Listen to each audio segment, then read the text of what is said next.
Assalamualaikum warahmatullahi wabarakatuh.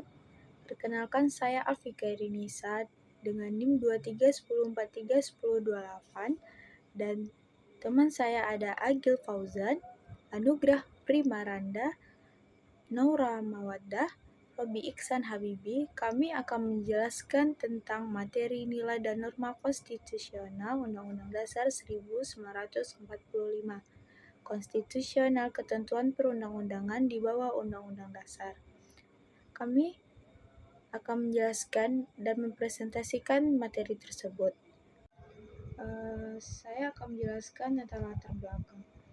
Konstitusi adalah seperangkat aturan atau hukum yang berisi ketentuan tentang bagaimana pemerintahan diatur atau dijalankan.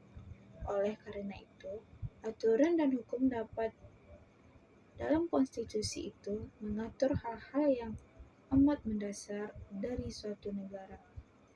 Maka, konstitusi dikatakan pula sebagai hukum dasar yang dijadikan pegangan dalam penyelenggaraan suatu negara. Satu istilah konstitusi dikenal dengan sejumlah bahasa. Misalkan, dalam bahasa Perancis itu dikenal dengan istilah constitution, dan dalam bahasa Latin itu dikenal dengan istilah constitutio, dan dalam bahasa Inggris itu dikenal dengan istilah constitution. Dalam bahasa Belanda ada dengan istilah constitutie. Dalam bahasa Jerman dikenal dengan istilah Verfassung, dan dalam bahasa Arab dikenal dengan istilah Masyruutiyah. Jadi, konstitusi negara di satu sisi dimaksud untuk membatasi kekuasaan penyelenggaraan negara, dan di sisi lain juga menjamin hak-hak dasar warga negara.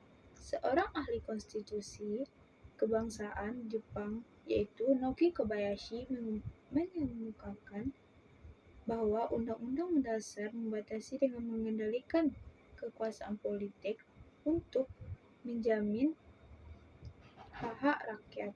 Melalui fungsi ini, Undang-Undang Dasar dapat memberi sumbangan kepada perkembangan dan pembinaan tatanan politik yang demokratis.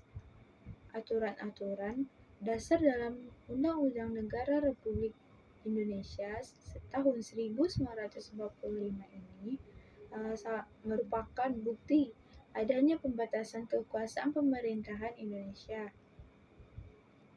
Tidak bisa kita bayangkan bagaimana jadinya jika kekuasaan pemerintahan tidak dibatasi, dan tentu saja adanya sewenang-wenang dalam penguasa. Perkenalkan, nama saya Robi Iksan Habibi dengan NIM 2310612054. Di sini saya akan menjelaskan tentang pengertian konstitusi dan konstitusional. Konstitusi dan konstitusionalisme merupakan dua kata yang saling berhubungan dan saling meneguhkan eksistensi. Secara sederhana dapat dipahami bahwa konstitusi merupakan sarana agar paham konstitusionalisme dapat dibumikan, sementara konstitusionalisme merupakan semangat atau paham yang hendak dijaga melalui konstitusi. Dengan demikian, yang satu konstitusi merupakan wadahnya dan yang lain konstitusionalisme merupakan isinya. Kemudian saya akan membahas tentang sejarah konstitusi.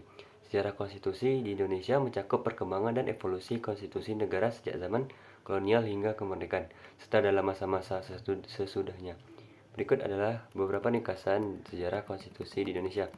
Yang pertama, dimulai pada zaman kolonial. Pada masa kolonial Indonesia diperintah oleh Belanda melalui Hindia Belanda, tidak ada konstitusi formal yang mengatur wilayah ini, dan pemerintah kolonial Belanda berkuasa secara absolut.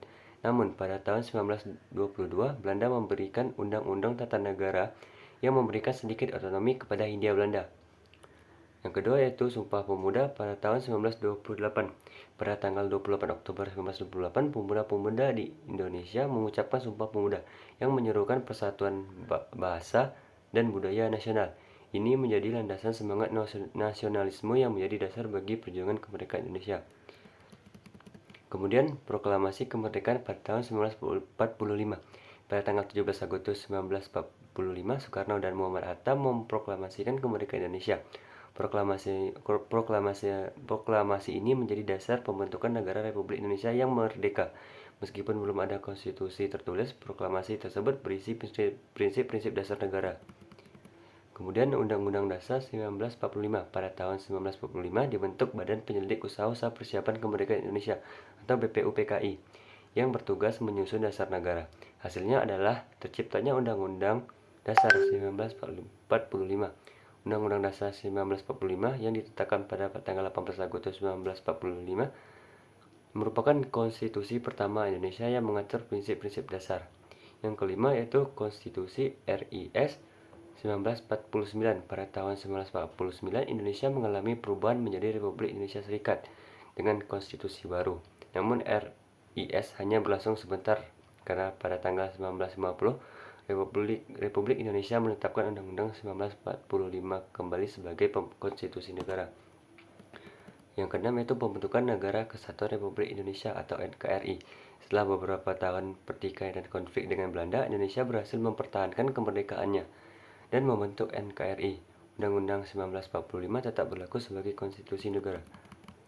Yang ketujuh yaitu amandemen Undang-Undang 1945. Seiring berjalannya waktu, Undang-Undang 1945 telah mengalami sejumlah amandemen untuk mengakomodasi perubahan sosial, politik, dan ekonomi di Indonesia.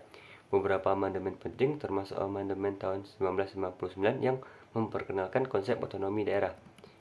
Yang ke-8 yaitu era reformasi. Pada tahun 1998, Indonesia mengalami reformasi politik yang mengakhiri era Orde Baru. Sebagai bagian dari reformasi tersebut, Undang-Undang 1945 mengalami sejumlah amandemen yang menguatkan demokrasi, hak asasi manusia, dan otonomi daerah.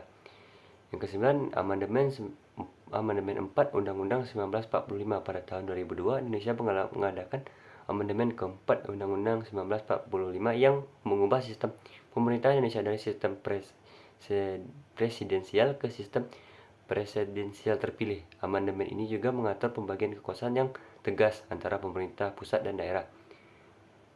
Yang terakhir yaitu konstitusi saat ini. Konstitusi Indonesia yang berlaku saat ini adalah Undang-Undang 1945 yang telah mengalami beberapa amandemen. Ini adalah konstitusi yang mengatur prinsip-prinsip dasar negara, sistem pemerintahan, hak-hak warga negara, serta tugas dan tanggung jawab lembaga-lembaga negara. Kenalkan, saya Anugrah Primarenda. Pada kesempatan kali ini, saya akan menyampaikan materi tentang sejarah konstitusi dan fungsi konstitusional di Indonesia. Sejarah konstitusi. Sejarah konstitusi di Indonesia mencakup berbagai perkembangan dan evolusi konstitusi negara tersebut, sejak zaman kolonial hingga kemerdekaan. Selanjutnya, timeline konstitusi negara Indonesia terbagi atas beberapa hal, seperti pertama yaitu zaman kolonial. Pada masa kolonial, Indonesia diperintah oleh Belanda melalui Hindia Belanda. Namun pada tahun 1922, Belanda memberikan undang-undang tata negara yang memberikan sedikit otonomi kepada Hindia Belanda. Kedua yaitu Sumpah Pemuda. Pada tanggal 28 Oktober 1928, pemuda Indonesia mengucapkan Sumpah Pemuda. Ini menjadi landasan semangat nasionalisme Indonesia. Ketiga yaitu Proklamasi Kemerdekaan. Pada tanggal 17 Agustus 1945, Soekarno dan Muhammad Hatta memproklamasikan kemerdekaan Indonesia. Proklamasi ini menjadi dasar pembentukan NKRI. Meskipun belum ada konstitusi yang tertulis, proklamasi tersebut berisi prinsip-prinsip dasar negara. Kelima itu UUD 1945. Pada tahun 1945 dibentuk BPUPKI yang bertugas menyusun dasar negara. Hasilnya adalah UUD 1945. Kelima yaitu Konstitusi RIS. Pada tahun 1949, Indonesia mengalami perubahan menjadi Republik Indonesia Serikat dengan konstitusi baru yaitu Konstitusi RIS. Namun RIS berlangsung sebentar saja. Keenam yaitu pembentukan NKRI. Setelah beberapa tahun pertikaian dan dengan Belanda, Indonesia berhasil mempertahankan kemerdekaannya. Dan Undang-Undang Dasar Negara 1945 berlaku sebagai konstitusi negara. Ketujuh itu amandemen Undang-Undang Dasar 1945. Seiring berjalannya waktu, Undang-Undang Dasar 1945 mengalami beberapa perubahan atau amandemen seperti memperkenalkan konsep otonomi daerah. Kedelapan yaitu era reformasi. Pada tahun 1998, Indonesia mengalami reformasi politik yang mengakhiri Orde Baru. Sebagian dari reformasi tersebut yaitu seperti menguatkan demokrasi, HAM, dan otonomi daerah. Kesembilan yaitu amandemen keempat Undang-Undang Dasar 1945. Pada tahun 2002, Indonesia melakukan amandemen keempat Undang-Undang Dasar 1945, yaitu perubahan dari sistem presidensial ke sistem presidensial terpilih. Ke-10 yaitu konstitusi saat ini. Konstitusi Indonesia yang berlaku saat ini adalah Undang-Undang Dasar 1945 yang telah mengalami beberapa amandemen. Ini adalah konstitusi yang mengatur prinsip-prinsip dasar negara, sistem pemerintahan, hak warga negara, serta tugas dan tanggung jawab lembaga-lembaga negara. Selanjutnya yaitu fungsi konstitusional. Konstitusi memiliki beragam fungsi yang sangat penting dalam sistem pemerintahan suatu negara. Berikut adalah beberapa fungsi konstitusi secara lengkap. Pertama, itu mengatur kekuasaan pemerintahan. Konstitusi menentukan bagaimana kekuasaan akan dibagi antara cabang-cabang pemerintahan seperti eksekutif, legislatif, dan yudikatif. Kedua, itu mengatur hubungan pemerintah dan rakyat. Konstitusi menetapkan hubungan antara pemerintah dan warga negara. Ini mencakup hak dan kewajiban warga negara serta hak-hak asasi manusia yang dilindungi secara konstitusi. Ketiga, yaitu menentukan batasan-batasan kekuasaan. Konstitusi mengatur batas-batasan terhadap kekuasaan pemerintah. Ini memastikan bahwa pemerintah tidak beroperasi secara sewenang-wenang dan harus tunduk hukum. Keempat, yaitu mengatur proses perubahan. Konstitusi menguraikan bagaimana perubahan atau amandemen terhadap konstitusi dapat dilakukan. Kelima, yaitu mengatur hukum. Konstitusi sering mengandung norma-norma hukum yang lebih spesifik seperti peraturan mengenai pajak, hak milik, atau kebijakan sosial. Keenam, itu mengatur otonomi daerah. Konstitusi dapat mengatur hubungan antara pemerintah pusat dan pemerintah daerah, termasuk tingkat ekonomi yang dimiliki oleh daerah-daerah. Ketujuh, itu memberikan pedoman moral. Konstitusi sering mencerminkan nilai-nilai dan prinsip-prinsip moral yang dijunjung tinggi dalam masyarakat, serta membentuk karakter bangsa. Yang terakhir yaitu mengatur hubungan internasional. Konstitusi juga dapat mengatur hubungan internasional negara. Baik, perkenalkan nama saya Naura Mawada dengan NIM 2310431002. Di sini, saya akan melanjutkan penjelasan dari teman saya sebelumnya. Saya akan membawakan materi tentang hal-hal yang dimuat dalam Konstitusi atau Undang-Undang Dasar 1945. Di materi ini terdapat dua pendapat, yaitu dari Sri Sumantri dan juga Noah. Sri Sumantri dengan mengamini pendapat J.G. Steinbeck berpendapat bahwa konstitusi berisi akan tiga hal pokok. Yang pertama, adanya jaminan terhadap hak asasi manusia dan warga negara. Yang kedua, ditetapkannya susunan ketatanegaraan suatu negara yang bersifat fundamental.